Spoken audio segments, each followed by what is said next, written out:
শাশুড়ি মা আমার কাছে থাকবে না, শাশুড়ি মা আমার কাছে থাকবে না, শাশুড়ি মা আমার কাছে থাকবে না, আমার কাছেই থাকবে। নিজের কাছে নিয়ে পটিয়ে পাটিয়ে সব সম্পত্তি নিজের নামে লিখিয়ে নেওয়ার ধান্দা না? তুইও তো একই রকম পরিকল্পনাই করেছিস। মা একটু এদিকে শোনো। বল। ঠিক আছে,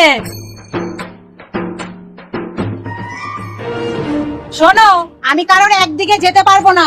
তুমি এই হাত আর এই পায়ে সেবা করবা, আর তুমি এই হাত আর এই পায়ে সেবা করবা, আর সম্পত্তি 2 ভাগে ভাগ হবে। রাজি?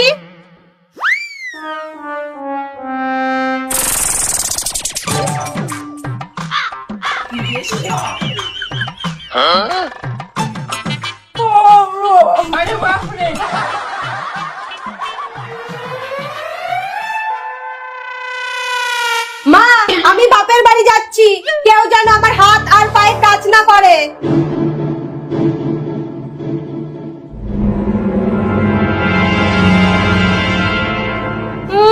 অর্ধেক সম্পত্তি নেবে, দাঁড়া তুই কি করে নিস আমিও দেখবো, তোকে সেটা করতেই দেব না। মা একটু ব্যথা হবে, হ্যাঁ?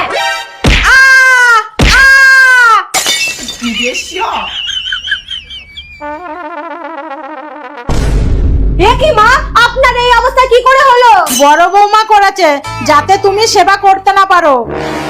দিদি, আমিও তোকে ছাড়বো না। তুই যেমন আমার ক্ষতি করেছিস, আমিও তেমন তোর ক্ষতি করব।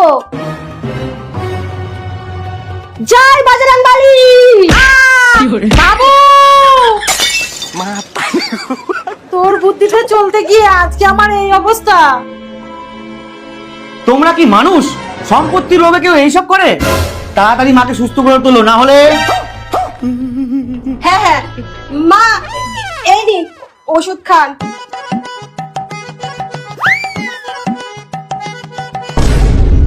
মা আপনি এটা খান তো। আপনি যদি ওটা খান, তাহলে এই সুই সুতো দিয়ে আপনার মুখ সেলাই করে দেবো। তাই নাকি?